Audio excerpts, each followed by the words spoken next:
حسبي الله ونعم الوكيل فنعم المولى ونعم النصير. حي على الفلاح.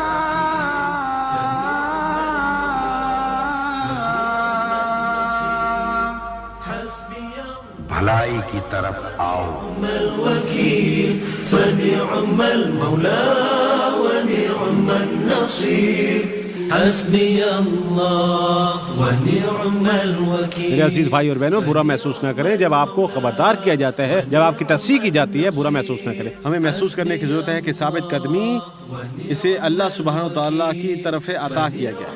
کسی کو جو خواہش کرتا ہے، آپ کو ثابت قدمی کی ضرورت ہے. آپ کو آوش اور جدوجہد کرتے ہیں، یہ رونما ہوگا. کیا وقت نہیں آن پہنچا؟ آپ کس کا انتظار کر رہے ہیں؟ کیا مزید 2 برس گناہ کرنا چاہتے ہیں؟ جب اللہ سبحانہ و تعالیٰ کسی کو ہدایت دینا چاہتا ہے، وہ قرآن میں فرماتا ہے وہ اس کا دل کھولتا ہے یا وہ اس کے لیے اسلام کے راستے پر چلنا آسان بنا دیتا ہے. یا اللہ سیدھے راستے کی جانب میری رہنمائی فرما. اس دعا کی قدر و قیمت کو کم مت جانے. اے ایمان والو، اللہ کو کثرت سے یاد کرو، اسے ہر وقت یاد کرو.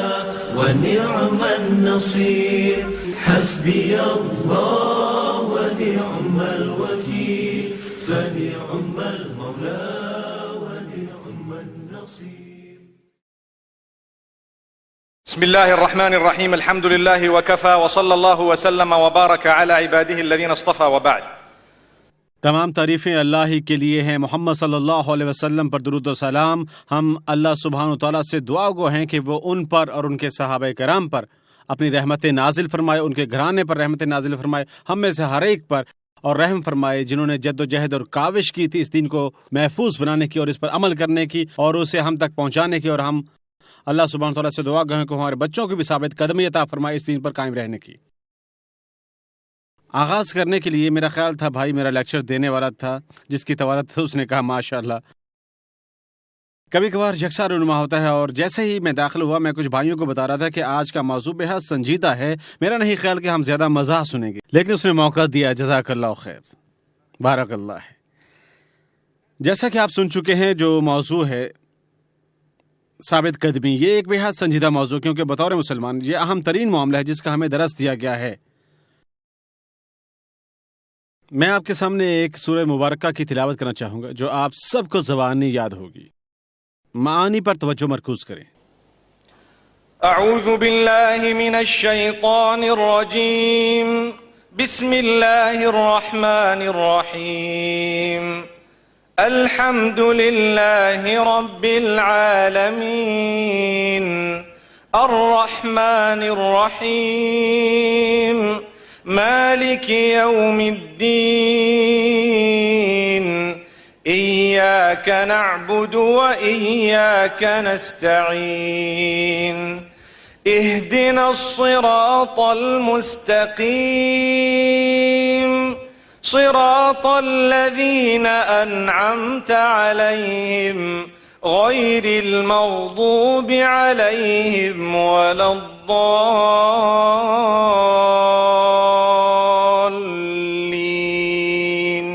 آمین. کیا پرقوت سورہ مبارکہ. ہم اسے دن میں کئی مرتبہ پڑھتے ہیں. کیا ہم محسوس کرتے ہیں یہ کس کی بابت ہے؟ کیا آپ جانتے ہیں کہ یہ کہلاتی ہے الصلاۃ. سورہ مبارکہ نام ہے الفاتحہ، جس کا مطلب ہے آغاز کی سورہ مبارکہ، اور یہ نام کی حامل ہے الصلاۃ. سورہ مبارکہ کا نام. اگر کوئی کہتا ہے سورہ الصلاۃ کی تلاوت کریں، یہ سورہ مبارکہ ہے، آپ پڑھیں گے.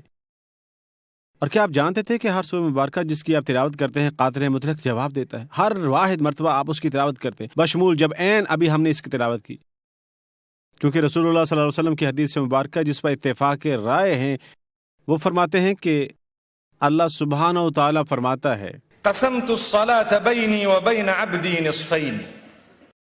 میں نے سورت کو منقسم کیا ہے جو سورت الفاتح ہے، الصلاۃ جانی جاتی ہے، اپنے اور اپنے بندے کے درمیان دو حصوں میں. جب وہ کہتا ہے الحمد للہ رب العالمین، مجھے یقین ہے آپ اس کے معنی جانتے ہیں، میں کہتا ہوں میرے بندے نے میری حمد بیان کی ہے. جب وہ کہتا ہے الرحمن الرحیم، دوبارہ میں کہتا ہوں میرے بندے نے اعلان کیا ہے ایک طرز کی میری حمد کا، میری خصوصیات کا تذکرہ کرتے ہوئے اللہ سبحانہ تعالیٰ کی رحمت کی خصوصیات. اور تب جب میرا بندہ کہتا ہے مالک یوم الدین، میں کہتا ہوں میرے بندے نے میری عظمت بیان کی ہے. مجدنی عبدی، اور تب جب وہ کہتا ہے ایاک نعبد و ایاک نستعین، ہم محض تیرے ہی عبادت کرتے ہیں، ہم محض تجھ سے ہی مدد چاہتے ہیں، میں کہتا ہوں وہ میرے اور میرے بندے کے درمیان ہے، اور میرے بندے کے لیے جو کچھ وہ مانگتا ہے. لہذا پہلی 3 آیات کے ساتھ اللہ اس قدر خوش ہے. چوتھی والی وہ فرماتا ہے میرے اور میرے بندے کے درمیان، اور اب میں اسے عطا کروں گا جو وہ چاہتا ہے، جو کچھ وہ چاہتا ہے. ہم کس کی دعا کرتے ہیں؟ اہم ترین دعا اہدنا الصراط المستقیم، کلی صورت میں محض ایک دعا ہے. اس کے بعد دیگر 2 آیات منسلک ہیں اس مخصوص دعا کی وضاحت کے ساتھ. ہماری رہنمائی فرما ثابت قدمی کے راستے پر، جس کا مطلب ہے صراط مستقیم، ان کا راستہ جن پر تو نے انعام کیا، اور ان کا نہیں جو تیرے غضب کا شکار ہوئے، گمراہ ہوئے یا تیرے غضب کا شکار ہوئے. اور ہم وہ دن میں کتنی مرتبہ پڑھتے ہیں اور ہم محسوس نہیں کرتے. میں حقیقت میں اللہ سے ثابت کرنے کی دعا مانگ رہا ہوں. آج کتنی مرتبہ سورۃ الفاتحہ پڑھی میں خود بھی نہیں جانتا. میں آپ سے پوچھتا ہوں کم و بیش آج آپ نے کتنی مرتبہ سورۃ الفاتحہ پڑھی تھی؟ امید ہے آپ نماز پڑھتے ہوں. آپ نہیں جانیں گے، آپ نہیں جانیں گے کیونکہ آپ کو بیٹھ کر شمار کرنا چاہیے. فجر میں نے کتنی مرتبہ، ظہر میں پڑھی، کتنی مرتبہ پڑھی. آپ کو کسی قدر اضافے کی ضرورت ہے، اور ہنوز ہم محسوس نہیں کرتے. میں کیوں ثابت قدمی کی دعا کر رہا ہوں؟ یہ مجھے لاتا ہے سیدھا معانی پر ثابت قدمی کے. لفظ استقامت عربی زبان میں اس کا ترجمہ ہے، قدر انگریزی میں بطور ثابت قدمی، لیکن اس کے معنی گہرے ہیں کیونکہ استقامت ہر اس چیز کا حوالہ پیش کرتے ہیں جو کی جانی چاہیے، اور ہر اس چیز کا جو نہیں کی جانی چاہیے نہ کی جائے. یہ ثابت قدمی ہے. حیران کن، جس کا مطلب ہے ہر وہ چیز جس کے ساتھ اسلام آیا ہے، اگر میں اسے اختیار کرتا ہوں تب میں ایک ثابت قدم شخص ہوں. اور اسی لیے ایک دن پیغمبر صلی اللہ علیہ وسلم بے حد سنجیدہ تھے، اور وہ اپنے صحابہ کرام کو بتاتے ہیں. شیبتنی ہود، سورت ہود، ایک سورت موجود ہے جو قرآن میں سورہ ہود کہلاتی ہے.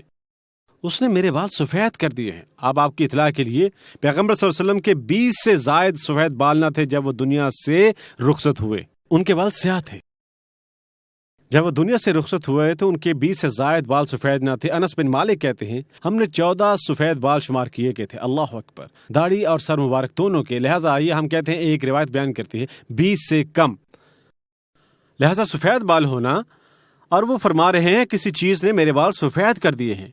آیت مبارکہ کیا کہتی ہے؟ تصور کریں کہ وہ تخلیق میں بلند ترین تھے، وہ قادر مطلق سے قریب ترین تھے، اور وہ منتخب کردہ ہستی ہیں، وہ نبی ہیں، پیغمبر جو ہم سب کے لیے بھیجے گئے. وہ پیغام کے ہمراہ تشریف لائے. جانتے ہیں وہ کفار قریش کے مابین اس قدر اچھی شہرت کے حامل تھے پیغام کے ہمراہ آنے سے قبل، اور اس کے باوجود سنیں اللہ سبحانہ وتعالیٰ انہیں کیا بتاتا ہے. فاستقم كما أمرت ومن تاب معك ولا تطغوا إنه بما تعملون بصير.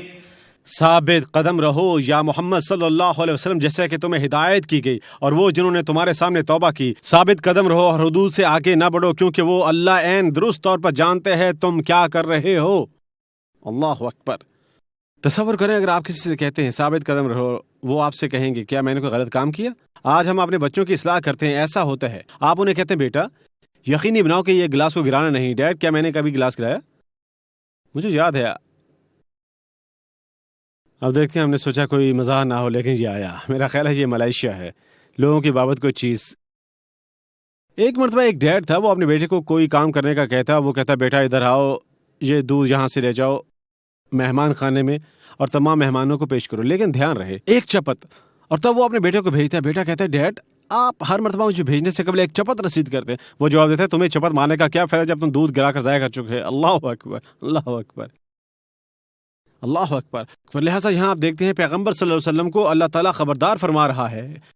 کیا انہیں خبرداری کی ضرورت تھی؟ جواب نہ میں ہے. لیکن ہم اس سے کیا سیکھتے ہیں؟ میرے عزیز بھائی اور بہنوں، برا محسوس نہ کریں جب آپ کو خبردار کیا جاتا ہے، جب آپ کی تصحیح کی جاتی ہے برا محسوس نہ کریں. تخلیق میں کامل ترین ہستی نے محسوس نہ کیا جب ہدایت کی گئی، جب تنبیہ کی گئی، جب خبردار کیا گیا، انہوں نے کبھی برا محسوس نہ کیا۔ اسی طرح آپ فروغ پاتے ہیں۔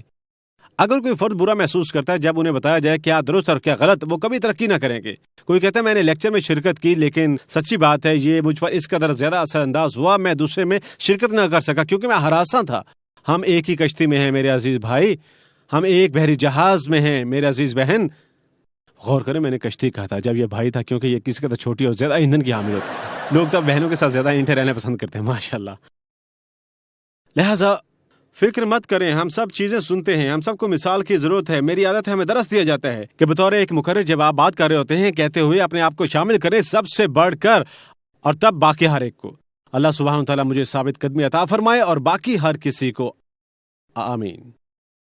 لہٰذا محمد صلی اللہ علیہ وسلم پر غور کریں۔ انہوں نے اپنی زندگی کا جائزہ لینے کا آغاز کیا۔ یہ کیا ہے؟ سبحان اللہ، مجھے تصفیہ کرنے دے، یہ جو کچھ بھی ہے۔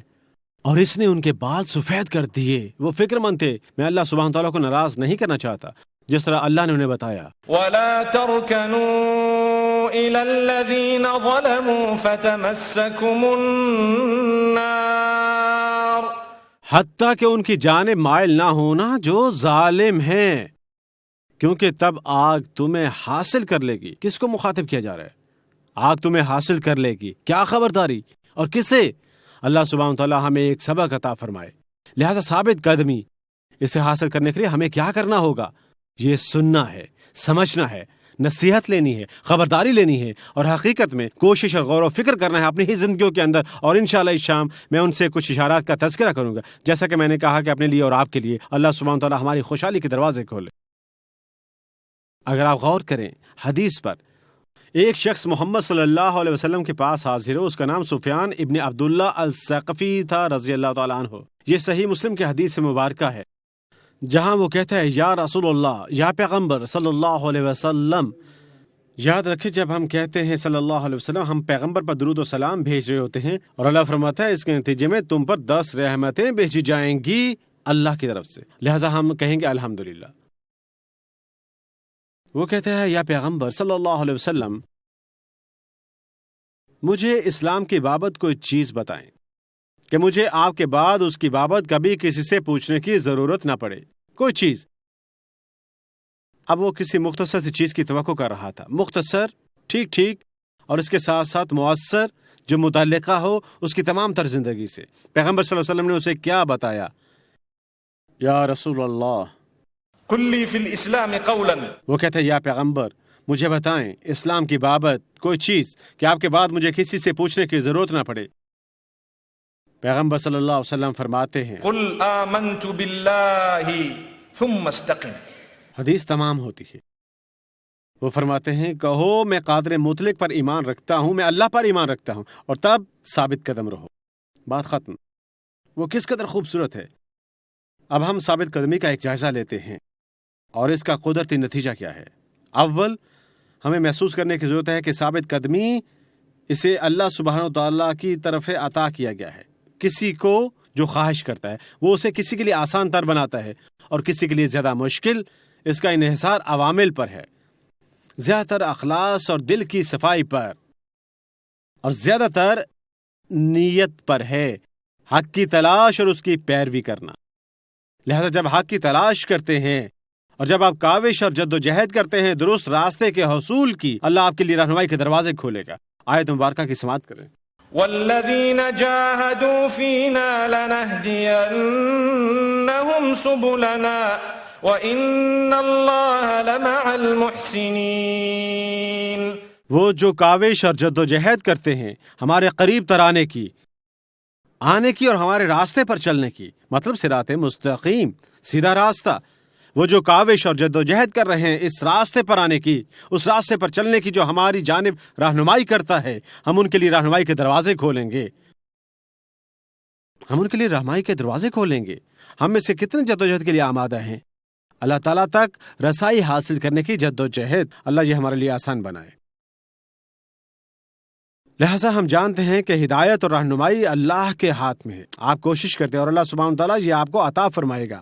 محمد صلی اللہ علیہ وسلم نے اپنے ایک چچا کے ساتھ کوشش فرمائی، اور وہ تھے اس قدر کوشاں اس چچا کو لانے کے لیے دائرہ اسلام میں یا اسلام میں داخل کرنے کے لیے، اور وہ کہتے ہیں یا عامی، یا میرے چچا. اور یہ چچا وہ شخص تھے جنہوں نے اسلام کی مدد کی اور پیغمبر صلی اللہ علیہ وسلم کو بچایا دشمنوں سے اور ان کی سازشوں سے.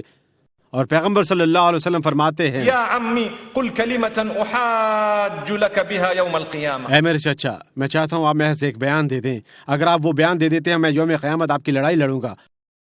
محض بیان دے دیں. بیان کیا تھا؟ اشہد ان لا الہ الا اللہ واشہد ان محمدا عبدہ ورسولہ.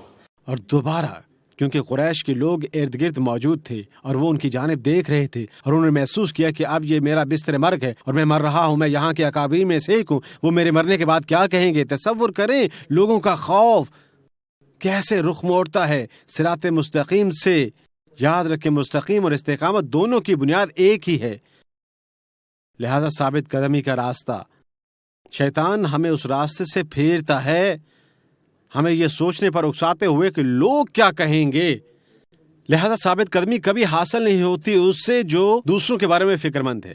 اللہ سبحانہ وتعالی ہمیں عطا فرمائے اپنی بابت فکر مند ہونے کی اہلیت عطا فرمائے، اور اللہ ہمیں ان میں سے بنائے جو ثابت قدم ہیں اور دوسروں کو ثابت قدمی کی طرف راغب کریں. آمین.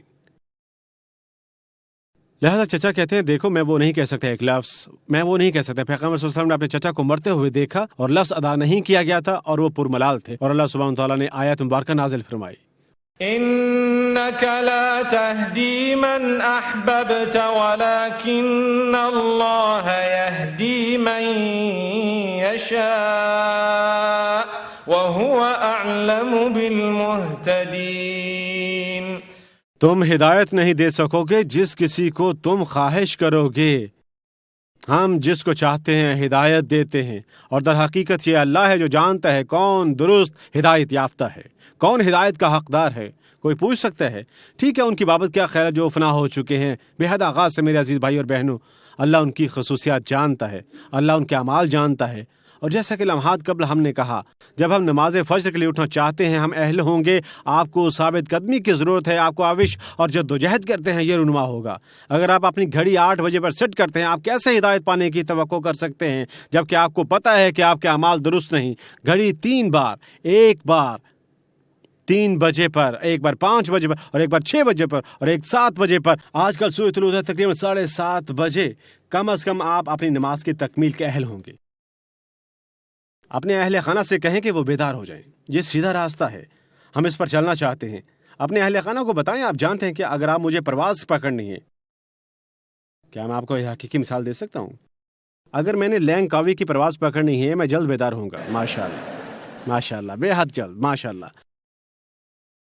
لیکن ہو سکتا ہے میں بعد از موت زندگی کی پرواز پکڑ رہا ہوں اور اس کے ساتھ ساتھ اور میں بیدار نہیں ہوا ہوں. اللہ ہمیں محفوظ رکھے. کیا آپ دیکھتے ہیں کیا یہ حقیقت نہیں ہے؟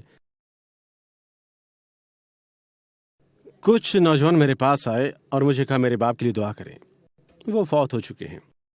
میں نے کہا اللہ انہیں جنت عطا فرمائے. انہوں نے کہا نہیں ان کے لیے مزید دعا کریں. میں نے کہا ٹھیک ہے وہ بہترین دعا ہے جو آپ کر سکتے ہیں. لہٰذا انہوں نے مجھے بے حد پرملال بات بتائی. انہوں نے کہا اس شخص نے اللہ اسے جنت اور معافی عطا کرے. اس شخص نے زندگی گزاری، اس نے ایک ایسی زندگی گزاری ظاہری طور پر بے حد پارسائی کی. وہ طوائفوں کی صحبت میں فوت ہوا، ہمراہ بیئر کی بوتلیں اپنے ہاتھوں میں لیے ہوئے، منزل مقصود سے کہیں دور.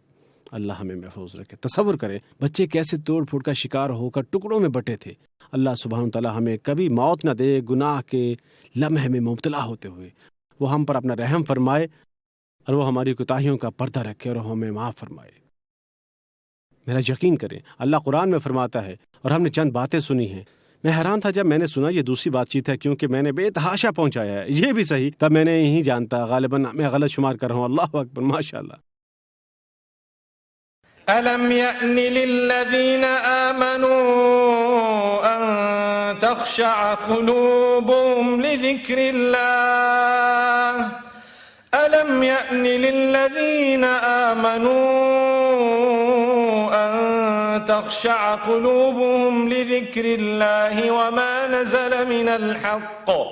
کیا وہ نہیں آن پہنچا، کیا وقت نہیں آن پہنچا اہل ایمان کے لیے کہ حق کی جانب اپنے دل نرم کریں اور حق کی جانب منہ پھیریں سیدھے راستے پر چلنے کے لیے؟ کیا وقت نہیں آن پہنچا؟ آپ کس کا انتظار کر رہے ہیں؟ کیا آپ مزید 2 برس گناہ کرنا چاہتے ہیں؟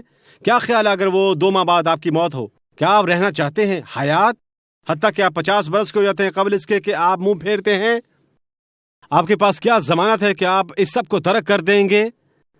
میں نے سلامتی کے اعلانات سنے تھے، کیا آپ نے اسے سنا تھا؟ مجھے تقریباً یہ یاد ہے، مجھے دھچکا لگا تھا پہلی مرتبہ سنتے ہوئے ایک گفتگو کے موقع پر سلامتی کے اعلانات۔ اللہ اکبر! فکر مت کرے، ہم محفوظ ہیں انشاءاللہ، ہم محفوظ ہیں۔ صاف ظاہر ہے یہ ایک معیاری طریقہ کار ہے، لیکن میں نے اسے ہنسی مذاق کے لیے کہا تھا۔ اللہ اکبر!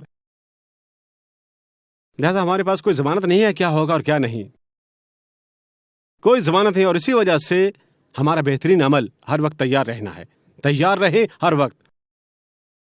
اللہ سبحانہ وتعالی ہمیں اچھائی عطا فرمائے۔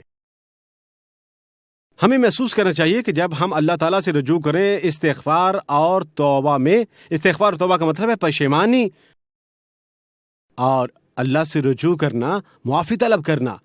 کیا فرق ہے؟ بے حد جلدی استغفار اور توبہ میں یہ دلچسپ ہے کہ ہم جانتے ہیں اہم استغفار یہ کہنا ہے یا اللہ مجھے معاف فرما دے، یا اللہ میں نے غلطی کیے ہیں، یا اللہ میں گناہ گار ہوں، یا اللہ میں دوبارہ نہیں کروں گا، مجھے معاف فرما دے، وہ استغفار ہے، میں اللہ سے معافی طلب کرتا ہوں۔ اور توبہ کا مطلب ہے پھیرنا، اپنی تمام تر زندگی تبدیل کرنا اللہ کی جانب۔ بہت سے لوگ وہ استغفار میں مصروف ہے لیکن توبہ نہیں کرتے، اور وہ جو توبہ میں مصروف ہے استغفار اس میں شامل ہے۔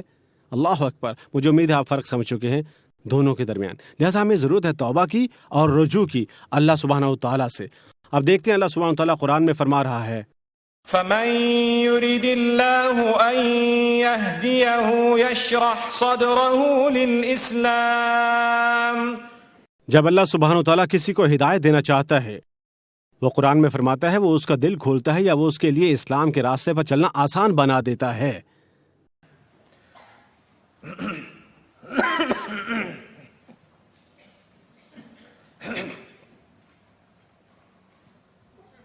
نہیں یہ ٹھیک ہے، اوکے ماشاءاللہ۔ میرا خیال ہے بعض اوقات ایسا ہوتا ہے یہ ظاہر کرنے کے لیے کہ ہم ایسے انسان ہیں ماشاءاللہ۔ اللہ ہمیں معاف فرما دے۔ کبھی کبھار یہ گناہ ہو سکتا ہے جس کا ہم ارتکاب کر چکے ہیں، جس کا نتیجہ ہے یہ، اور کبھی کبھار حتیٰ کہ ہم نہیں جانتے یہ کیا ہے، لیکن ہم اسے مسلمہ لیتے ہیں اپنی کمزوری کی وجہ سے۔ اللہ سبحانہ وتعالیٰ ہمیں ثابت قدمی عطا فرمائے، وہ ہمیں معاف فرمائے، اور وہ ہمیں نقطہ انقلاب عطا فرمائے تاکہ ہم اس سے رجوع کریں۔ لمحات قبل میں نے کہا تھا جب اللہ سبحانہ وتعالیٰ جب کسی کو ہدایت دینا چاہتا ہے کیا ہوتا ہے؟ جب اللہ نے کسی کے لیے ہدایت لکھ دی تو وہ اس کے لیے آسان بنا دیتا ہے اسلام کے راستے پر چلنا، لہٰذا وہ ان کے لیے آسان بن جاتا ہے۔ اپنی نماز ادا کرنا، جھوٹ ترک کرنا، دھوکہ فریب ترک کرنا، غیبت ترک کرنا اور نیک عمل کرنا، مثلا درست لباس پہننا اور وغیرہ وغیرہ آسان بن جاتا ہے۔ اور اگر کسی کے لیے ہدایت مقدر نہیں کی گئی ہوتی یا وہ ہدایت پانے میں دلچسپی نہیں رکھتے تب وہ کرنا اس قدر مشکل بن جاتا ہے۔ یہ ایک بڑا مشن ہے۔ اگر آپ اپنے ارد گرد کی دنیا کا جائزہ لیں، کس قدر لوگ مصروف ہیں اس قدر عبادت میں۔ ایسا کیوں ہے؟ کیونکہ ہم لا تعلق ہیں۔ کیا آپ جانتے ہیں کہ اللہ سبحانہ و تعالیٰ نے ہمیں اس قدر نوازا ہے کہ ہم ایسے لوگ دیکھتے ہیں جو زندگی میں ہم سے بڑھ کر پارسا ہیں۔ وجہ کیا ہے؟ ایک وجہ یہ ہے ہمارے لیے کہ ان کی زندگیوں سے ایک صفحہ لیں۔ اگر وہ انسان ہیں، ان کی 5 انگلیاں ہیں، وہ میری طرح کھانستے ہیں، اور ہمیں جاننا چاہیے میں بطور انسان میں بھی کھانستا ہوں ماشاءاللہ،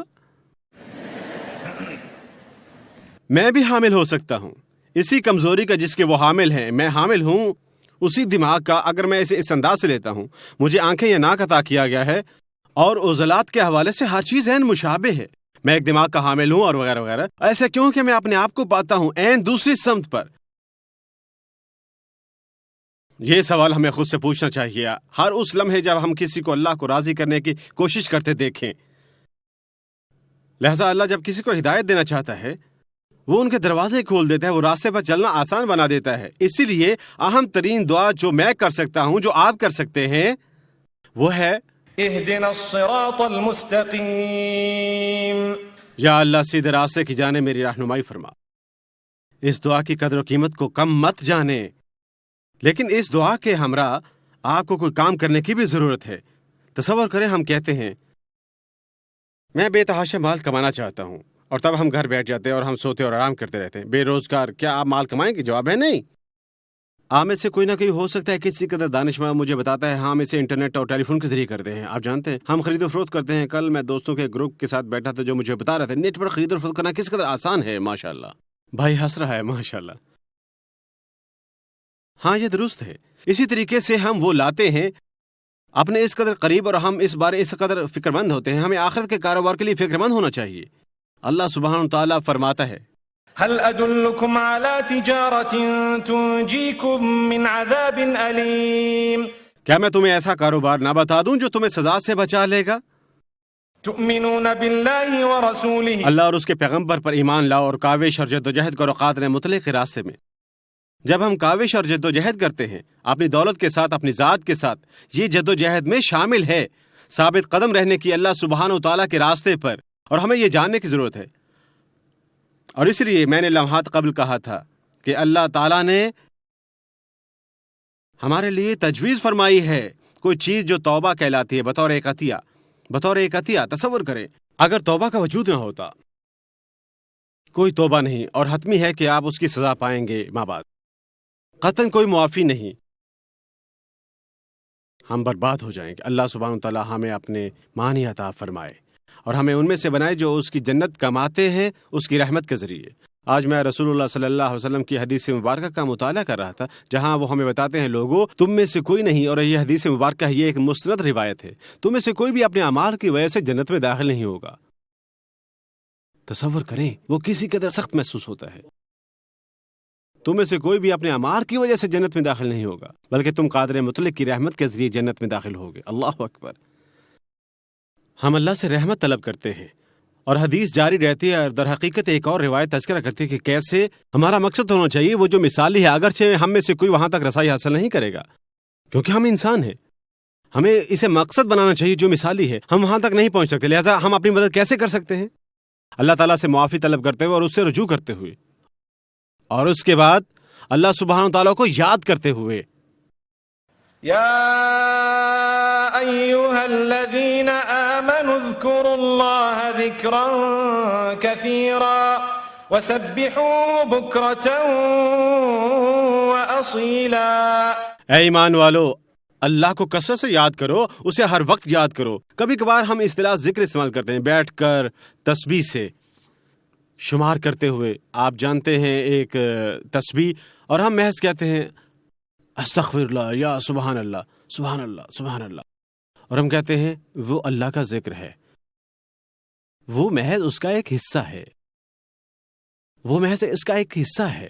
زیادہ اہم اس پر غور کریں جو آپ کہہ رہے ہیں، ہر بیان کے معنی پر غور کریں، اور زیادہ اہم اپنے خالق سے ڈرو. یہ اللہ کا ذکر کہلاتا ہے. آپ اسے یاد کرتے ہیں، آپ اس کا تصور کرتے ہیں، غور کریں اللہ کیا فرماتا ہے. والذين إذا فعلوا فاحشة أو ظلموا أنفسهم ذكروا الله فاستغفروا لذنوبهم. وہ جو بے حیائی میں ملوث ہیں یا جنہوں نے اپنے اوپر ظلم کیا ہے، اس میں حرام کاری بھی شامل ہے اور دیگر گناہ بھی شامل ہے. وہ جو بے حیائی میں ملوث ہے یا جنہوں نے اپنے اوپر ظلم کیا ہے، جس لمحے وہ یاد کرتے ہیں اور استغفار میں مصروف ہوتے ہیں، اللہ فرماتا ہے ہم انہیں معاف کر دیتے ہیں. لہٰذا اصطلاح ذکر خدا استعمال کی جاتی ہے. اس کا یہ مطلب نہیں ہے وہ حرام کاری یا بے حیائی میں ملوث ہیں اور اچانک وہ بیٹھ جاتے ہیں اور کہنا شروع کرتے ہیں سبحان اللہ الحمدللہ. نہیں، وہ اللہ تعالیٰ کو یاد کرتے ہیں اور وہ یاد رکھتے ہیں کہ انہوں نے لوٹ کر اسی کے پاس جانا ہے. وہ بھی ذکر خدا کہلاتا ہے. اللہ تعالیٰ کو یاد کرنا، مجھے ہر وقت اس کی یاد رہتی ہے. اور وہ ہمارے لیے کیا کرے گا؟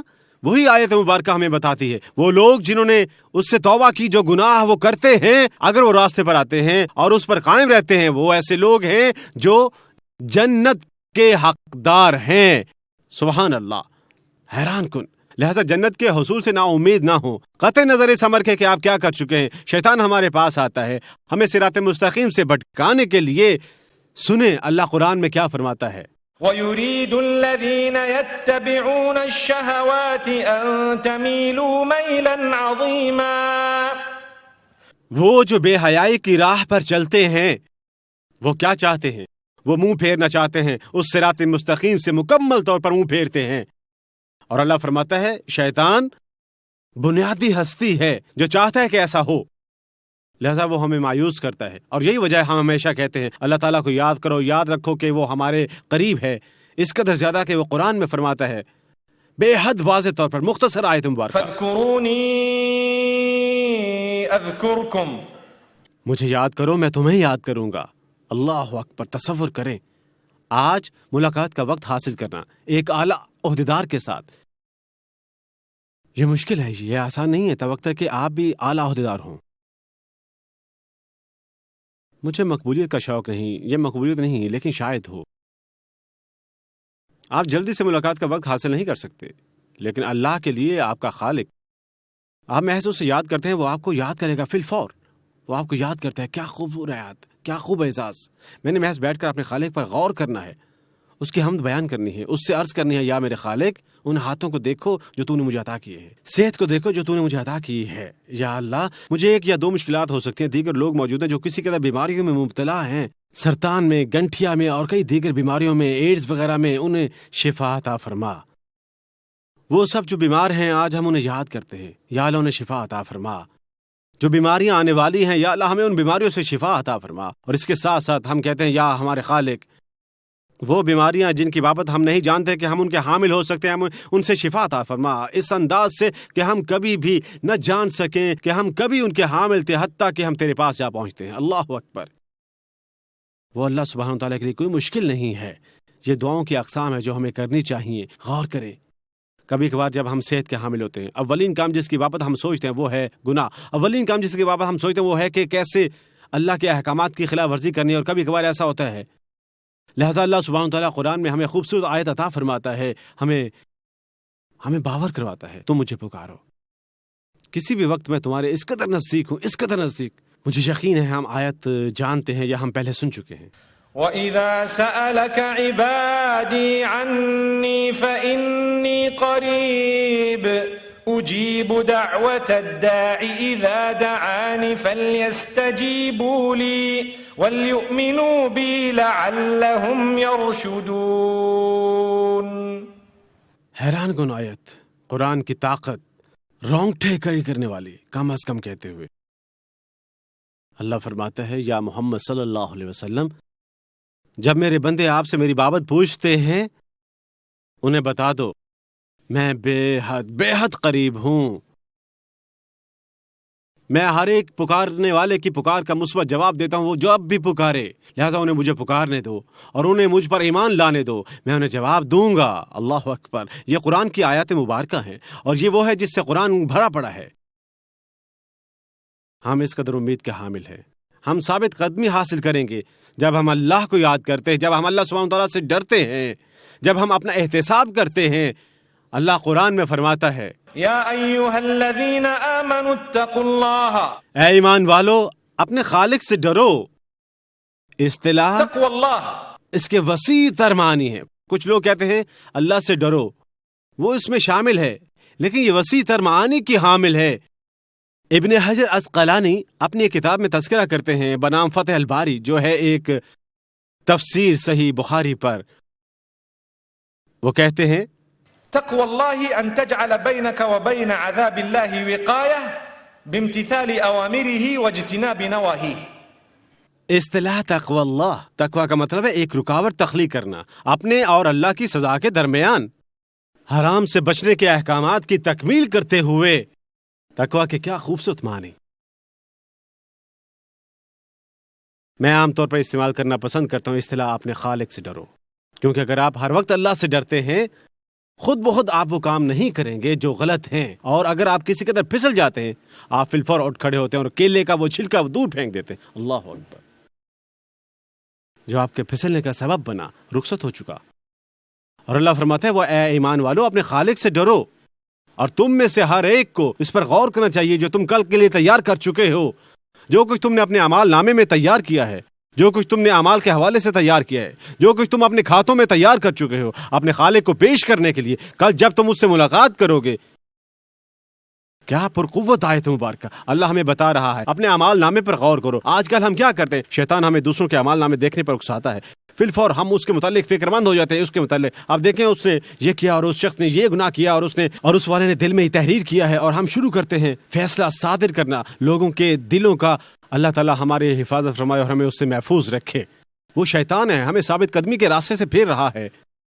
ثابت قدمی حاصل نہیں کی جا سکتی جب آپ کسی اور کی زندگی میں ملوث ہوں, دغا کرتے, دھوکہ دیتے, چغلی کرتے, بہتان لگاتے ہوئے, افواہ پھیلاتے ہوئے. اللہ اکبر, افواہ ایک گناہ ہے. لا يدخل الجنة قتات. ایک روایت موجود ہے کہ پیغمبر صلی اللہ علیہ وسلم فرماتے ہیں نیز متفق علیہ, جس کا مطلب ہے اس پر اتفاق رائے ہے. یہ ایک مسند روایت ہے. وہ جو فضول بولتا ہے جنت میں اس کے لیے کوئی جگہ نہیں ہے. اللہ ہمیں معاف فرمائے. کہ میرے عزیز بھائی اور بہنوں, بھائیوں اور بزرگوں جو یہاں براجمان ہیں, معافی طلب کریں. قبل اس کے ہم خواتین کی گپ شپ کے بارے میں جانتے تھے. آج کل مرد اس میں مہارت رکھتے ہیں, وہ اس میں ماہر ہیں. ان کو دیکھ کر عورتیں بھی شرما جائیں. ایسا ہو چکا آپ کسی کے ساتھ بیٹھتے ہیں, ہم کسی کے بارے میں بات کرنے میں مصروف ہیں, اور گپ شپ کا مطلب ہے محض کوئی بھی چیز ہے اور ہر چیز جاننے کی کوشش ہر کسی کے بارے میں. یہ اسلام میں برا کیوں ہے؟ کیونکہ یہی عمل آپ کا منہ پھیر دیتا ہے آپ کی اپنی کمزوریوں سے. یہ کہ تعمیری کام کرنے سے آپ کا منہ پھیر دیتا ہے. آپ کا ان کے ساتھ کیا لینا دینا؟ آپ اپنے کام سے کام رکھیں, ان کے بارے میں فکر مند نہ ہو. اللہ اکبر. اللہ سبحانہ تعالیٰ ہمیں محفوظ رکھے. تصور کریں اگر گپ شپ اس قدر بری ہے, بہتان بازی کے متعلق سوچے, چغلی کے بارے میں کیا خیال ہے, اور اس کے باوجود وہ ہماری زندگیوں میں معمول ہے. اس لیے ہم کہتے ہیں میرے عزیز بھائی اور بہنوں, اور دوبارہ میں سرخ بٹن دبا رہا ہوں, آپ کسی ایسے کو دیکھتے ہیں جو دکھائی نہیں دیتا اس قدر مذہبی, آپ فتویٰ نہیں دے سکتے کہ یہ شخص مذہبی نہیں ہے, کیونکہ ہو سکتا ہے وہ ان چیزوں سے بالا تر ہوں جو مخفی ہوتی ہیں بنسبت اس کے جو بے حد مذہبی دکھائی دیتے ہیں. لہذا یاد رکھیں ہم سب ایک ہی راستے پر جد و جہد کر رہے ہیں. جیسا کہ میں کوشش کر رہا ہوں, میں جانتا ہوں آپ میں سے ہر ایک اپنے خالق کی خوشی کے حصول کی کوشش کر رہا ہے, میں جانتا ہوں, اور ہم سب بھی نہیں, ہم یہاں موجود نہ ہوں گے اگر ہم اپنے خالق کی رضا نہیں چاہتے. لہذا خوشخبری ہے جب آپ کسی کو گفتگو میں شریک ہوتے دیکھتے, یاد رکھیں آپ ایک ہی کشتی میں سوار ہیں, جیسا کہ میں نے لمحات قبل کہا. کبھی فیصلہ صادر نہ کریں. یا یہی شخص آپ دیکھتے ہیں اور وہ کیسے لباس میں ملبوس ہے, یا کوئی اور اس انداز کے لباس میں ملبوس ہے اور اس کا ہم سے کوئی لینا دینا نہیں. ہو سکتا ہے وہ سونے کا دل رکھتے ہوں جبکہ ہمارا کوئلے کا ہے. اللہ اکبر. آپ کی اطلاع کے لیے کہ کچھ وقت بعد کوئلہ ہیرو میں تبدیل ہو سکتا ہے. وہ ایک حقیقت ہے, یہ جغرافیہ کی حقیقت ہے, تلاش کریں. میں زمبابوے سے ہوں ماشاءاللہ, ہم نے وہاں بے تحاشا ہیرے دریافت کیے ہیں حال ہی میں. اگر میں ایک بڑا تھیلا بھر کر لاتا اور اسے آپ کے ساتھ شیئر کرتا ہے, لیکن انشاءاللہ میں آپ کے ساتھ جو کچھ شیئر کر رہا ہوں وہ کسی بھی ہیرے سے کہیں بڑھ کر قدر و قیمت کا حامل ہے. اللہ سبحانہ تعالیٰ ہمیں جنت عطا فرمائے. لہٰذا اللہ سبحانہ تعالیٰ ہمیں بتاتا ہے کہ اپنے آپ کے بارے میں فکر کرو, تشویش کرو, پہلے اپنی, تب اپنے بچوں کی, گھر کے افراد کی, اور تب تم دوسروں تک پیغام پہنچاتے, اسے ان تک پہنچاؤ. اس قدر نقاد نہ بنو کہ وہ منہ موڑ لیں راستے سے. اگر معاملہ ایسا تھا, محمد صلی اللہ علیہ وسلم پر غور کریں. ایک ایسا مرحلہ تھا جب اکثریت, اگرچہ تقریباً تمام لوگ نہیں, راستے سے بے حد دور تھے. وہ گمراہ تھے, وہ غیر مسلم تھے, وہ برے کام کرتے تھے, وہ شرک میں مصروف تھے. پیغمبر صلی اللہ علیہ وسلم نے کیا کیا؟ وہ ان کے ساتھ گھل مل گئے, انہوں نے ان کے ساتھ بات کی, انہوں نے ان تک پیغام پہنچائے. وہ گمراہ تھے. آج کل گمراہی سکھاتے ہیں. آپ جانتے ہیں کیسے یہ شخص تھوڑا سا گمراہ ہے, مسلمان, وہ شہادت ہے لیکن وہ تھوڑے سے گمراہ ہے, تھوڑی بہت جنگ موجود ہے, ان سے دور رہو. جب وہ سنتے ہیں کیا درست ہے, اگر ہم ان سے اس قدر دور رہتے ہیں, غیر مسلم کب پیغام حق سنیں گے؟ ہم کاروبار میں ان کے ساتھ اکٹھے ہو سکتے ہیں. لوگوں کے کئی گروہ ایک دوسرے کو کافر کہتے ہیں اگرچہ وہ مسلمین ہیں. لہٰذا جب آپ کہتے ہیں السلام علیکم, وہ آپ کو نظر انداز کر دیتے ہیں. لیکن جب آپ ان کی دکان میں داخل ہوتے ہیں, ان کا کاروبار, وہ آپ کو کہتے ہیں السلام علیکم, کیونکہ میں نے مال کمانا ہے. ماشاءاللہ, کاروباری مقاصد کے لیے آپ اچانک ایک مسلمان ہیں. ماشاءاللہ, آپ کا مال مسلمان ہے. اللہ ہمیں محفوظ رکھے. یہ کیسے ممکن ہو سکتا ہے؟ اگر ہم دنیاوی مقاصد اور مال کے لیے انہیں اسلام کرنے پر آمادہ ہیں, دین زیادہ اہم ہے, ہمیں اسے زیادہ جلدی پہنچانا چاہیے کسی اور چیز کو پہنچانے کی نسبت. میں نے لمحات قبل ہیرو کے بارے میں کہا تھا. لہٰذا یہی وجہ ہے, یہ جب دوسروں کو پیغام پہنچایا جاتا ہے, ہمارے لیے یہ جاننا ضروری ہے کہ ہم قابل احترام انداز میں ایسا کریں, اس کا اور اللہ کا احترام کریں، عاجزی اختیار کریں، زمین کی جانب جھکیں، لوگوں کو غلط تاثر نہ دیں کہ آپ متکبر ہیں۔ عرصہ دراز قبل، اور میں یہ کہہ رہا ہوں اپنے تجربے کی بنا پر، جب میں ایک نوجوان لڑکا تھا تو جلدی اٹھنے کا عادی تھا، اور آپ جانتے ہیں جیسے کہ اگرچہ وہ بھاگ سے اٹھ جاتے ہیں اور آپ سب جہنم میں جا رہے ہیں، اور اگر آپ خوش قسمت ہیں آپ غلطی سے جنت میں پھسل سکتے ہیں۔ یہ وہ ہے جو ہم محسوس کرتے ہیں ایک مرحلے پر۔ اگر معاملہ وہ ہے آپ لوگوں کو دین سے دور بھگاتے ہیں، آپ لوگوں کو ان کے خالق سے دور بھگاتے ہیں، لوگوں کو مایوسی محسوس نہ ہونے دیں، انہیں ان میں اچھائی دکھائیں۔ ایک ہیرا موجود ہے جو چھپا ہوا ہو سکتا ہے کسی قدر سوٹ میں، لیکن ان کی مدد کریں، چمکائیں، ان میں موجود ہیرا انہیں دکھائیں، انہیں بتائیں اللہ ان سے کس قدر محبت کرتا ہے اور کیا ہونا چاہیے اللہ کی محبت حاصل کرنے کے لیے مزید بڑھ کر۔ اللہ سبحانہ و تعالی ہم سب سے محبت کرے۔ یہ ہیں محض کچھ اشارات، اللہ ہمارے خوشحالی کے دروازے کھولے۔ ایک اور بہت دلچسپ نقطہ موجود ہے جسے سیکھنے کی ہمیں ضرورت ہے۔ اگر آپ راستے پر ثابت قدم رہنا چاہتے ہیں، آپ کو اللہ کے حکم کی اطاعت کرنے کی ضرورت ہے۔ آپ کو ہر وقت اللہ سبحانہ وتعالیٰ کے حکم کی اطاعت کرنے کی ضرورت ہے۔ اس کا کیا مطلب ہے؟ اس کی وضاحت رسول اللہ صلی اللہ علیہ وسلم کی حدیث مبارکہ میں موجود ہے، جہاں وہ فرماتے ہیں المؤمن القوی خیر واحب الی اللہ من المؤمن الضعیف۔ وہ فرماتے ہیں ایک مضبوط ایمان والے سے اللہ تعالیٰ کہیں بڑھ کر محبت کرتا ہے بنسبت کمزور ایمان والے سے، اور یہ ہر لحاظ سے مضبوط۔ آپ کوشش کر کے خود کو جسمانی طور پر موزوں رکھتے ہیں۔ نمبر 1، آپ مضبوط ایمان کے حامل ہیں، اللہ پر یقین کامل کے، آپ سے اللہ کہیں بڑھ کر محبت کرتا ہے بنسبت اس کے جو کمزور ہیں۔ یہی وجہ ہے میری بہنیں فوری ڈائٹنگ نہیں کرتی، آپ کو مضبوط بننے کی ضرورت ہے ماشاءاللہ۔ اگلے دن ہم نے کہا تھا آپ کو ماشاءاللہ لینے کی ضرورت ہے ہلکی پھلکی ڈیری مصنوعات کبھی کبھار متوسط حد تک، اور آپ کو لینی چاہیے سرخ گوشت اعتدال میں کبھی کبھار، توقع کہ آپ پہلے ہی اپنا کوٹا پورا کر چکے ہیں۔ جیسا کہ میں نے ماضی میں کہا تھا، آپ میں سے ان کے لیے جو نہیں جانتے آئیے میں فی الفور تذکرہ کرتا ہوں۔ کبھی کوئی ڈاکٹر آپ کو بتاتا ہے سرخ گوشت برا ہے، اس کا استعمال نہ کریں۔ ہم بیان کو اسلامی بنانے کے لیے اس میں ترمیم کر سکتے ہیں اور کہتے ہیں اگر سرخ گوشت اگر جانور کو مناسب انداز سے ذبح کیا گیا تھا حلال طریقے سے، گوشت برا نہیں ہے، لیکن ماضی میں آپ نے اسے جس طریقے سے کھایا وہ اتنا برا تھا کہ اب آپ نے اسے زیادہ مقدار میں نہیں کھانا ہوگا، یا آپ کا کوٹا پورا ہو چکا ہے۔ آپ کتنا کھانا چاہتے ہیں؟ پہلے ہی خوب کھا چکے ہیں ماشاءاللہ، اور مزید جگہ نہیں ہے، لہٰذا گوشت کو برا کہنے کے بنسبت اس میں ترمیم کی ضرورت ہے۔ وہ بذات خود برا نہیں ہے، جس طریقے سے ہم نے اسے کھایا وہ برا ہے۔ چاکلیٹس بری نہیں ہے ماشاءاللہ، لیکن جس طریقے سے ہم انہیں کھاتے ہیں وہ برا ہے۔ وہی دودھ یہ اللہ کا ایک عطیہ ہے، مت کہیں کوئی خوراک بری ہے، ایسی کوئی خوراک بری نہیں جسے اللہ سبحانہ وتعالیٰ نے حلال بنایا ہے، لیکن ہم جس انداز سے کھاتے ہیں دیگر چیزیں یا وہ مخصوص چیزیں، وہ بناتا ہے اس مخصوص چیز کو ہمارے لیے برا۔ لہذا حدیث میں ہے وفی کل خیر، دونوں فریقین میں اچھائی موجود ہے۔ آپ دیکھتے ہیں کوئی چیز جو کمزور ہے محسوس کر سکتے ہیں اور اللہ مجھ سے محبت نہیں کرتا، لہٰذا حدیث میں نہیں فکر نہ کرو، اگرچہ وہ جو زیادہ مضبوط ہے اپنے ایمان میں اور اگرچہ جسمانی طور پر دیگر تمام انداز میں اللہ سبحانہ تعالیٰ اس سے زیادہ محبت کرتا ہے بنسبت اس کے جو کمزور ہے جسمانی طور پر، اور اس کے ساتھ ساتھ ایمان میں کسی کا ایمان کمزور ہے، ہر ایک چھوٹے کام کا اللہ سے سوال کر رہے ہیں یہ کیوں ہوا، یہ کیسے ہوا۔ لہٰذا کیا آپ جانتے ہیں کہ اسلام میں ایمان لانا ہمارا فرض ہے، ہم خود کو مسلمان نہیں پکار سکتے حتیٰ کہ ہم ایمان لائیں اچھی اور بری تقدیر من جانب قادر مطلق ہے۔ لہذا حدیث میں ہے فی کل خیر، اچھائی موجود ہے ان سب کے اندر، تب یہ جاری رہتی ہے۔ یہ نقطہ ہے جو میں زیر بحث لا رہا ہوں۔ احرص على ما ينفعك واستعن بالله ولا تعجز وإن أصابك شيء لا تقل لو أني فعلت كان كذا وكذا فإن لو تفتح عمل الشيطان أو باب الشيطان۔ پوری کوشش کریں اسے حاصل کرنے کی جو آپ کے لیے سود مند ہے، مفید شے حاصل کرنے کی کوشش کرو۔ اس کا مطلب ہے وہ کچھ کریں جس کی اللہ نے آپ کو اہلیت دی ہے حصول مدد کے لیے۔ تب اگر کوئی چیز اس کے برعکس ہو اسے اللہ کے حوالے کریں، مت کہیں اگر میں وہ کرتا وہ رونما ہوتا، اگر میں یہ کرتا یہ رونما نہ ہوتا، اگر میں یہ کرتا تو یوں نہ ہوتا اور وہ کچھ ہوتا۔ حدیث میں ہے کہ لفظ اگر شیطان کے دروازے کھولتا ہے۔ کبھی کبھار آپ کی شادی سے قبل ماشاءاللہ آپ کا حق انتخاب ہے، 5 لوگ وہ ٹھیک ہے، لہٰذا آپ انتخاب کرنے کا آغاز کرتے ہیں۔ مجھے امید ہے یہ کہ پن کی پاؤں کی نہیں ہے، یہ کوئی ایسا کام نہیں ہے۔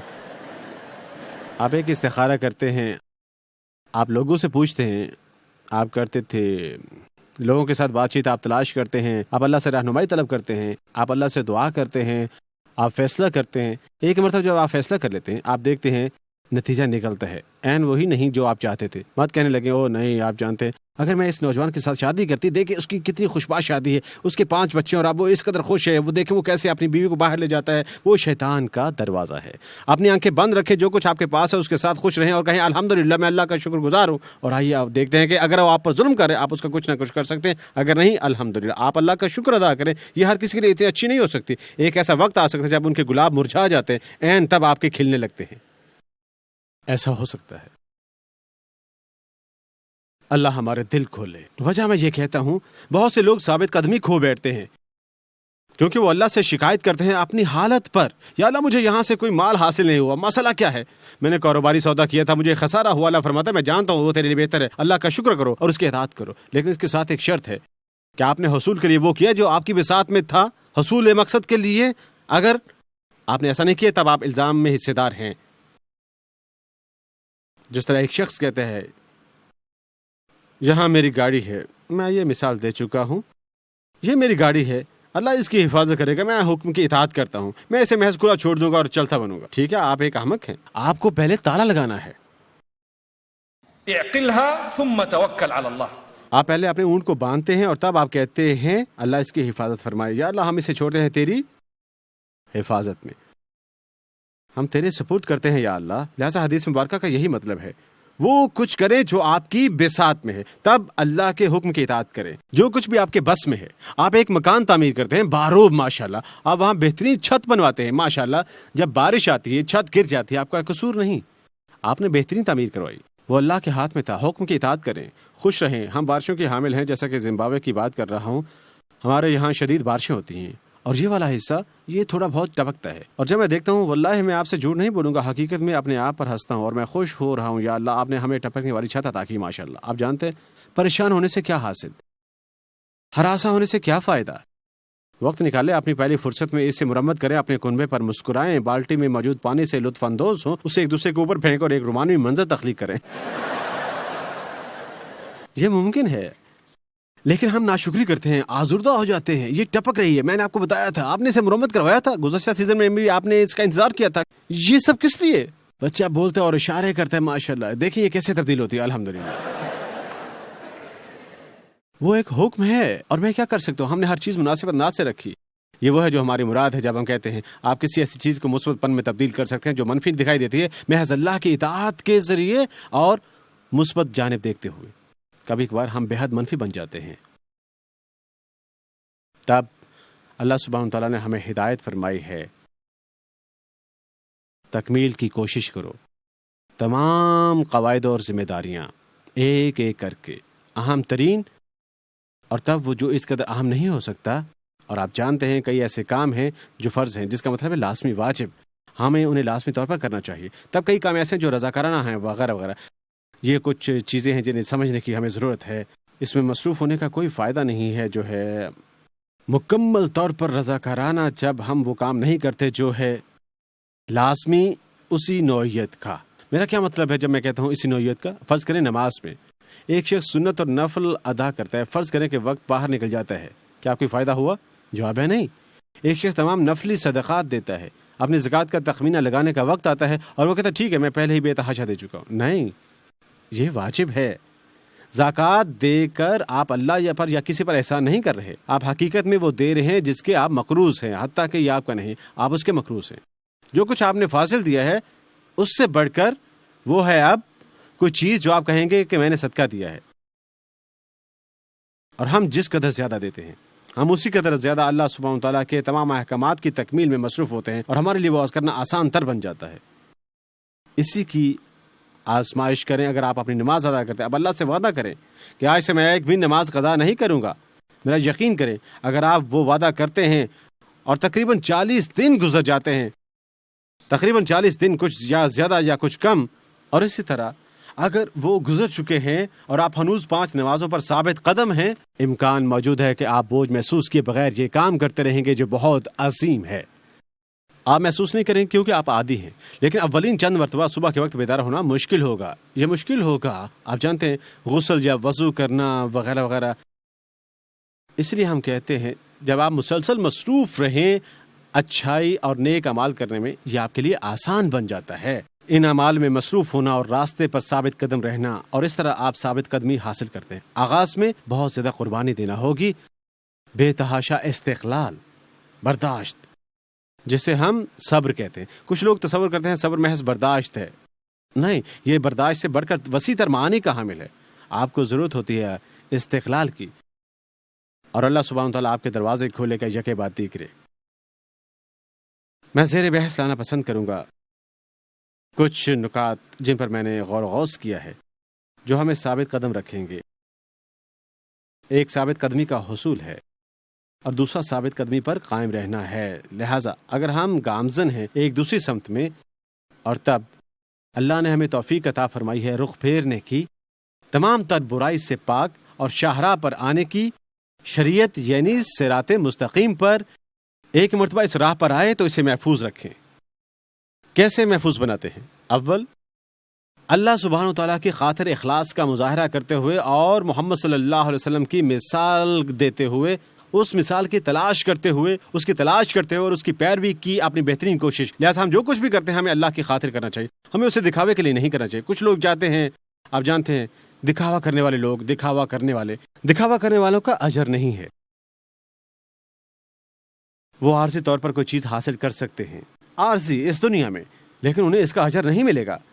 کبھی کبھار یہ رہنمائی کر سکتی ہے عبادت میں مصروف ہونے کی جانب کسی اور کے لیے. آپ جانتے ہیں جیسے جب آپ نماز ادا کرتے ہیں، کبھی کبھار یہ مسجد میں رونما ہوتا ہے اور کبھی کبھار یہ آپ کے علم میں آتا ہے، اور یہ در حقیقت افسوسناک ہے. جب کوئی نماز پڑھتا ہے اور ادھر ادھر دیکھتا ہے تو وہ یکسوئی نہیں رکھتا، اور جب کوئی دوسرا آپ کو دیکھتا ہے نماز میں، آپ اسے طویل کر دیتے ہیں خاموشی سے.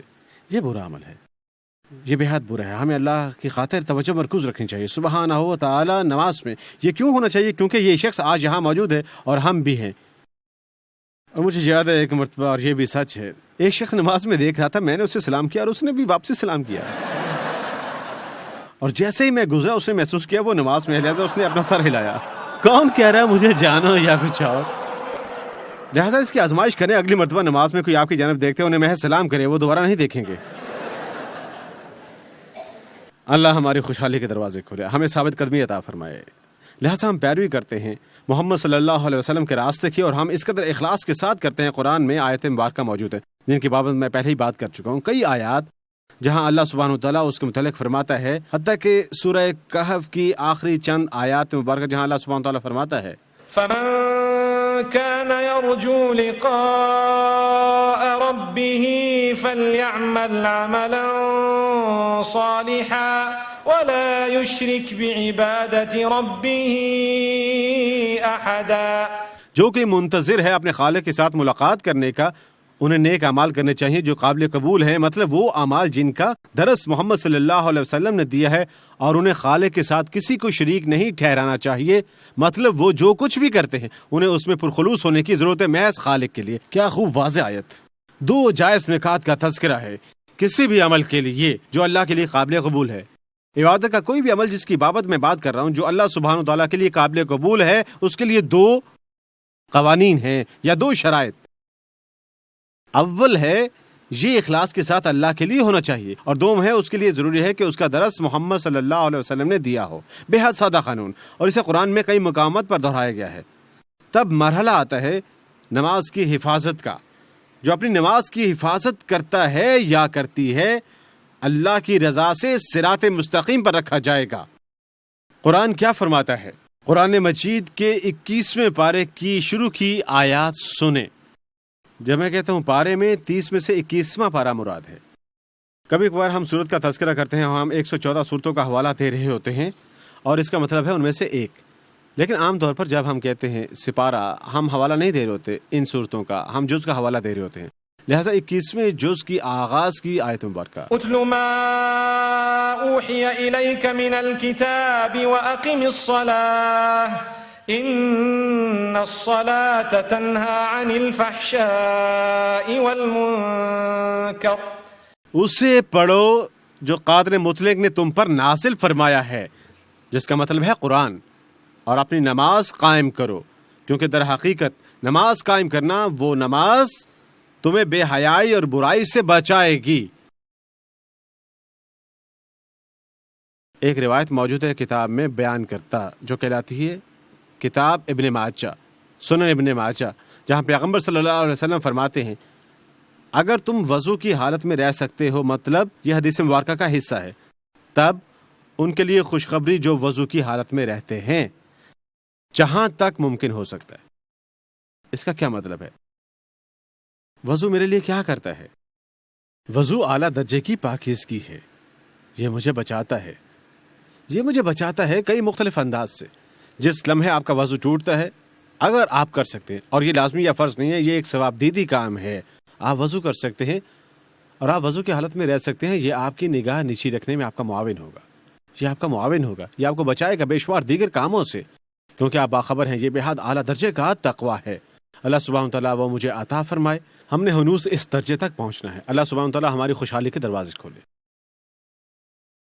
لیکن اگر آپ دن میں اپنی 5 نمازیں ادا کر رہے ہیں وقت پر، جیسے ہی وقت ہو آپ کو نماز کی فکر ہونے لگے، میرا یقین کرے یہ عمل آپ کو بے تحاشا برائی سے بچائے گا، یہ آپ کو ثابت قدم رکھے گا۔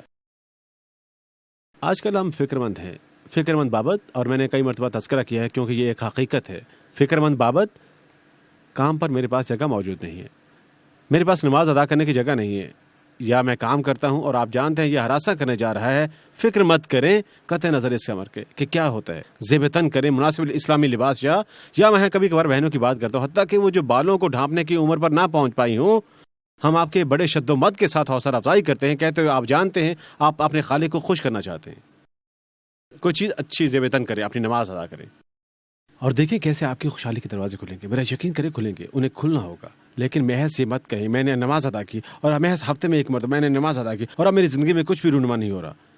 اپنے آپ کو وقف کریں اپنے آپ کو، اور اس کی تکمیل کریں، یہ کہے بغیر یہ مدد مجھے کب میسر آئے گی، یہ آئے گی جب اللہ سبحانہ وتعالیٰ اسے آپ کے لیے تحریر فرماتا ہے۔ لہٰذا ہم نماز کے مسئلے کے حامل ہیں جو بے حد اہم ہے۔ اس کے بعد ہمیں ایک دوسرے کو یاد دہانی کروانے کا درس دیا گیا ہے، اس بابت جو نیکی ہے، اور ایک دوسرے کو خبردار کرنے کا اس کی بابت جو بدی ہے، کہلاتا ہے امر بالمعروف اور نہی عن المنکر۔ وَلْتَكُن مِّنكُمْ أُمَّةٌ يَدْعُونَ إِلَى الْخَيْرِ وَيَأْمُرُونَ بِالْمَعْرُوفِ وَيَنْهَوْنَ عَنِ الْمُنكَرِ وَأُولَئِكَ هُمُ الْمُفْلِحُونَ۔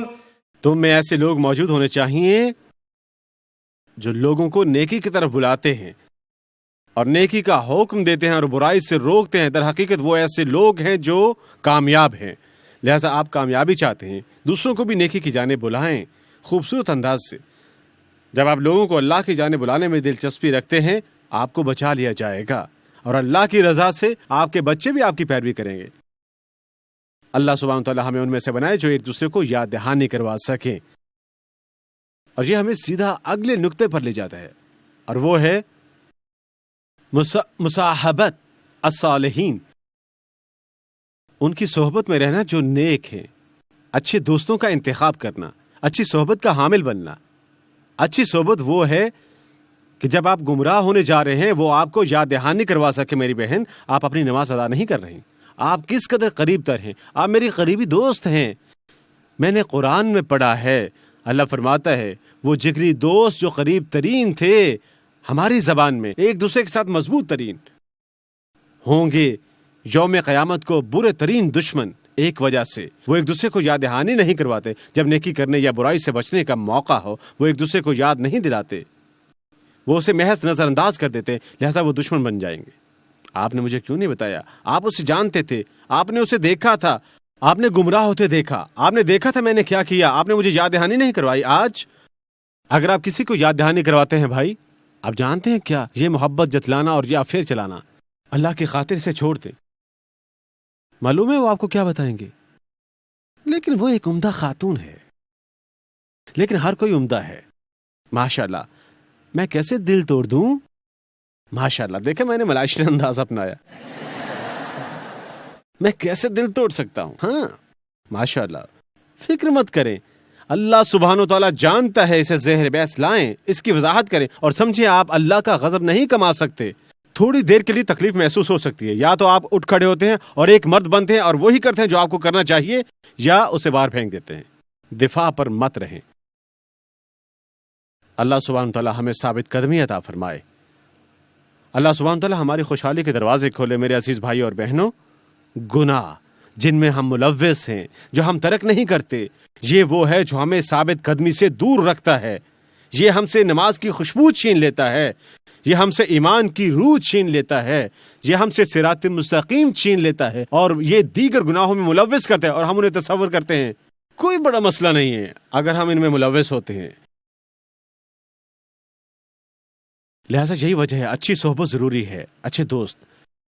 تب مزید جو کچھ ضروری ہے وہ علم ہے۔ آپ جس قدر زیادہ جانتے ہیں آپ اسی قدر زیادہ اسے عمل میں لائیں گے۔ آپ کو اور مجھے سیکھنے کی ضرورت ہے۔ علم ایسا ہے کہ قدیم عربی کہتی ہے العلم بحر لا ساحل له، علم ایک سمندر ہے جس کا کوئی ساحل نہیں ہے۔ آپ تیرتے رہتے ہیں، آپ تیرتے رہتے ہیں مرتے دم تک، آپ جاری رکھتے ہیں۔ زیادہ کا حصول، زیادہ کا حصول، زیادہ سیکھنا۔ ماشاءاللہ کبھی میں سوچے میں کافی زیادہ جانتا ہوں۔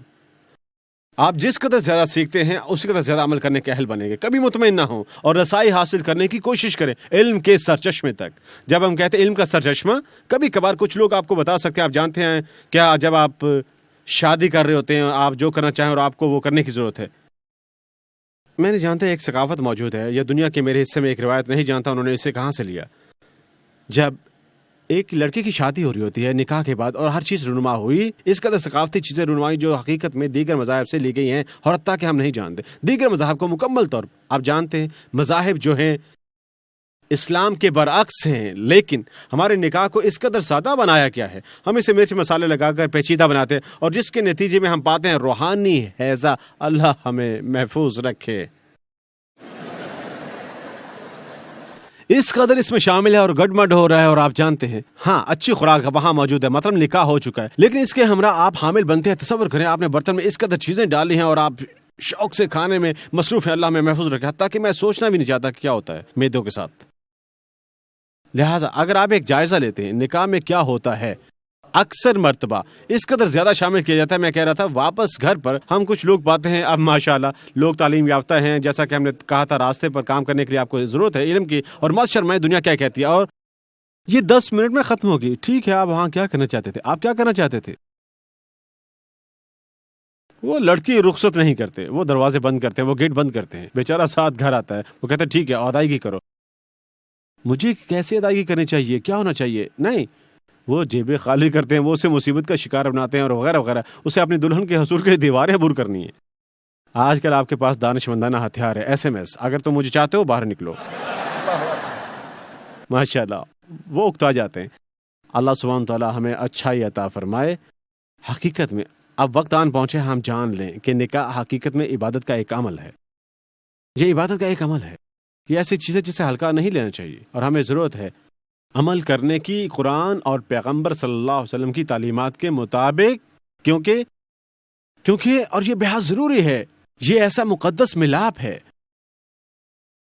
ہمارے مستقبل کا انحصار اس پر ہے کہ ہم کیسے باہم اکٹھے ہوئے۔ جب غلط طریقے سے باہم اکٹھے ہوئے ہیں اور اس دن اگر ہم نے اللہ کا غضب کمایا ہے، آپ کس نتیجے کی توقع کرتے ہیں؟ بچوں کے حوالے سے اور ماں حاصل اولاد اور بقایا برس جو آپ گزار رہے ہیں، جس دن آپ نے بیج بویا تھا آپ حقیقت میں تھے مکمل طور پر ارے، اور ہم ہر چیز کے حامل تھے، بالکل آزاد برسبیل تذکرہ، اور یہ مکمل طور پر فراموش کر دیا گیا تھا کہ یہ ہے ایک مذہبی تقریب اور ہم اللہ سبحانہ تعالیٰ کا غضب کماتے ہیں۔ دیکھیں میری جان میں کیسے دیکھ رہے ہیں، کیا اس لیے کہ ہم میں سے کچھ پہلے ہی شادی شدہ ہیں؟ اگر معاملہ ایسا ہے فکر مت کریں، ابھی بہت زیادہ تاخیر نہیں ہوئی، توبہ کا حسن ہے، کہیں یا اللہ ہم نے غلط کیا تھا معاف فرما دے، یا اللہ اپنے بچوں کے حوالے سے ہم اسے درست طور پر کریں گے، آمین۔ مایوس نہ ہو، ہمیشہ ممکن ہے، یہ اسلام کا حسن ہے۔ آپ کو کسی کے سامنے اقبال جرم نہیں کرنا، کسی کو جاننے کی ضرورت نہیں کیا ہوا، آپ نے صرف یہ کہنا یا اللہ مجھے معاف فرما دے، ہم نے اسے سنا تھا، یہ درست ہے۔ ہاں اطاعت کرتے ہیں، اور ان کی ایک اور خصوصیت جو ثابت قدم رہنا چاہتے ہیں، جب کبھی آپ درست اور جائز چیز سنتے ہیں جسے اللہ اور اس کے پیغمبر صلی اللہ علیہ وسلم نے فرمایا تھا محض اس کی اطاعت کریں، ایک مرتبہ اطاعت کریں سیدھی، اور اگرچہ آپ کمزور ہیں آپ فی الفور اس پر عمل نہیں کر سکتے، کم از کم دل سے مان لیں یہ درست ہے اور میں وہاں پہنچنا چاہتا ہوں. کیونکہ کبھی کبھار ہم ایسا کام کر رہے ہوتے ہیں جو غلط ہے، اور تب ہم یہ کہتے ہیں جواز پیش کرنا چاہتے ہیں، نہیں میں نے کسی کو کہتے سنا تھا اور میں نے اسے سنا تھا، یہ شخص کہتا ہے. فکر مت کریں، جان لے جو درست ہے، سمجھے کہ یہ درست ہے، بجائے کسی بدعت میں ملوث ہونے کے. ایک بدعت عام طور پر کوئی شخص یقین رکھتا ہے کہ وہ جو کچھ کر رہے ہیں درست ہے، اور جو اس قدر برا بناتا ہے کہ اس کی واپسی کی کوئی امید نہیں ہوتی. لیکن جب آپ جانتے ہیں کہ آپ جو کچھ کر رہے ہیں غلط ہے، تب واپس راستے پر آنے کی آپ سے توقع کی جا سکتی ہے. لہٰذا ایسا ایسا لیکن یقیناً ایک دن آئے گا. کم از کم اگرچہ ایک شخص پیچھے ہمارے گھر میں ایک مدرسہ ہے، ایک دن ایک خاتون وہاں آئی، وہ اندر آئی اور مناسب لباس میں ملبوس نہ تھی. وہ اپنے بچے کو لائی تھی. اس نے کہا برائے مہربانی دیکھیں میری بیٹی کو مناسب انداز سے پڑھائیں، میں نہیں چاہتی وہ میرے نقش قدم پر چلے. یہ ایک حقیقت تھی. وہ رو رہی تھی. وہ کہتی آپ جانتے ہیں زندگی مجھے ایک دوسرے زاویے پر لے جا چکی اور میں نہیں چاہوں گی کہ میری بیٹی کے ساتھ ہو ایسا ہی. برائے مہربانی سے شاگردی ملے اور اسے یہ دین مناسب طور پر سکھائیں. اور کسی نہ کسی طرح ہم نے اسے پیغام سے روشناس کروانے کا بندوبست کیا. کچھ وقت گزرنے کے بعد کہتے ہوئے آپ جانتے ہیں ایک بنیادی ستون اس کا آپ کے لیے ضروری ہوگا کہ مثال کے ذریعے رہنمائی کریں. آپ کو کرنا ہے کسی نہ کسی طرح، آپ کو ایسا کرنے کی ضرورت ہے. تب ہم اللہ سبحانہ تعالیٰ کے خوف کے مسئلے کے حامل ہیں. عموماً بہت سے لوگ اس متعلق سننا پسند نہیں کرتے. ہمیں سمجھنے کی ضرورت ہے میرے عزیز بھائی اور بہنوں، جس طرح جنت موجود ہے اور جس طرح ہم سب اس میں جا رہے ہیں، آمین، اسی طرح جہنم بھی ہے جہاں ہم جانا نہیں چاہتے. اللہ ہمیں محفوظ رکھے.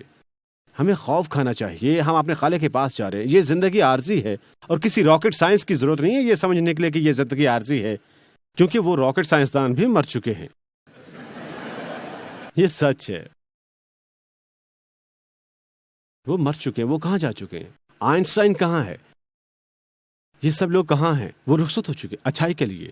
اب ایک اختلاف پایا جاتا ہے بابت وہ کس معنی دکھائی دیتے. اللہ اکبر، اس نے ہمارے ساتھ کچھ نہیں کرنا ہے، حتیٰ کہ ہمیں جاننا چاہیے. در حقیقت اگر آپ ان میں سے بہت سے لوگ دیکھیں، آپ کی اطلاع کے لیے عرض ہے ان میں سے اکثریت بڑی داڑھیوں کی حامل ہے ما سوائے آئنسٹائن کے. اور تب اللہ سبحانہ تعالیٰ کا خوف وہاں موجود ہے. اور ہم قرآن کے مطابق اللہ سبحانہ تعالیٰ بے حد رحم کرنے والا، اللہ نے اپنی رحمت کا ذکر کیا ہے بہت مرتبہ، بنسبت اس نے تذکرہ کیا ہے اپنے غضب اور اپنی سزا کا وغیرہ وغیرہ. اور ہر مرتبہ جب وہ جہنم کا تذکرہ کرتا ہے وہ جنت کا بھی تذکرہ کرتا ہے. ہر مرتبہ وہ فرماتا ہے میری سزا سے خبردار رہو. وہ کہتے ہیں مایوس نہ ہو لیکن میں بے حد رحم کرنے والا ہوں. لہٰذا اللہ توازن کا حامل ہے، کیونکہ کبھی کبھار جب ہم اس کی رحمت کے حوالے سے اس قدر پر امید ہوتے ہیں ہم گناہ ترک کر دیتے ہیں، اور کبھی کبھار ہم بے حد خوفزدہ ہوتے ہیں اس کی سزا کے حوالے سے ہم امید کھو دیتے ہیں. لہذا توازن کے حصول کے لیے ہم عین مرکز میں ہیں. ہم یہ جانتے ہیں اور ہم وہ جانتے ہیں، ہم اعتدال میں ہیں. اللہ سبحانہ تعالیٰ ہمیں وہ عطا فرمائے. تب دو مزید نکات بتانا چاہوں گا. اول، بچانا ہے زبان کو اور نظر کو. حدیث مبارکہ نظر کو نیزے کی مانند بیان فرماتی ہے، شیطان کا نیزہ. جہاں آپ کسی چیز کو دیکھتے ہیں اور کبھی کبھار یہ فی الفور آپ کے دل اور دماغ میں اثرات مرتب کرتی ہے اور آپ روحانی طور پر، بالخصوص جب جن سے مخالف کا معاملہ ہو، بالخصوص جب مردوں کا معاملہ ہو، عورتوں کی جانب دیکھتے ہوئے، کیونکہ میں اور آپ جانتے ہیں کہ وہ کہیں زیادہ فوری طور پر غلط چیزوں کی کشش میں مبتلا ہوتے. اللہ ہمیں محفوظ رکھے. اور یہی وجہ ہے ایمان والے مردوں سے کہا گیا ہے کہو اپنی نظریں نیچی رکھیں، اور یہی حکم عورتوں کے لیے ہے. لیکن کبھی کبھار مرد تصور کرتے ہیں، آپ جانتے ہیں کیا حجاب کا یہ دھندا محض عورت کے لیے؟ واللہ مردوں کے لیے ایک مختلف قسم کا حجاب ہے. آپ کو سمجھنے کی ضرورت ہے. آپ کی نظر بے حد اہم ہے. اللہ سبحانہ وتعالی ہماری نظر پاکیزہ رکھے. وہ حقیقت میں ہمیں ان میں سے بنائے جو نظر نیچی رکھتے ہیں، اور وہ ہمیں ان میں سے بنائے جو ایک دوسرے کی عزت کرتے ہیں. آپ دیکھتے ہیں عزت،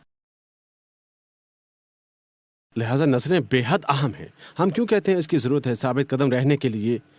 کیونکہ جب آپ کوئی چیز دیکھتے ہیں اور آپ کی نظریں لغوی اعتبار سے چبھتی ہیں عین سیدھی، آپ نہ اپنی نماز میں خوشبو کے حامل نہ ہوں گے. کیونکہ جیسے ہی آپ نماز ادا کر رہے ہوں گے آپ کے ذہن میں کیا ہوتا ہے؟ آپ جب رات کو اپنی بے حد شاندار بیوی کے ہمراہ ہوتے ہیں کیا ہوتا ہے؟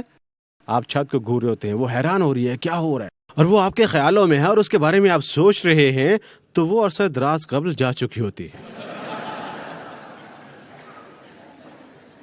ہم خوش قسمت ہیں، ہم آج کل ایک چھوٹے پروجیکٹ کے حامل ہیں، بہت چھوٹا. حسبی اللہ و نعم الوکیل فنعم المولا.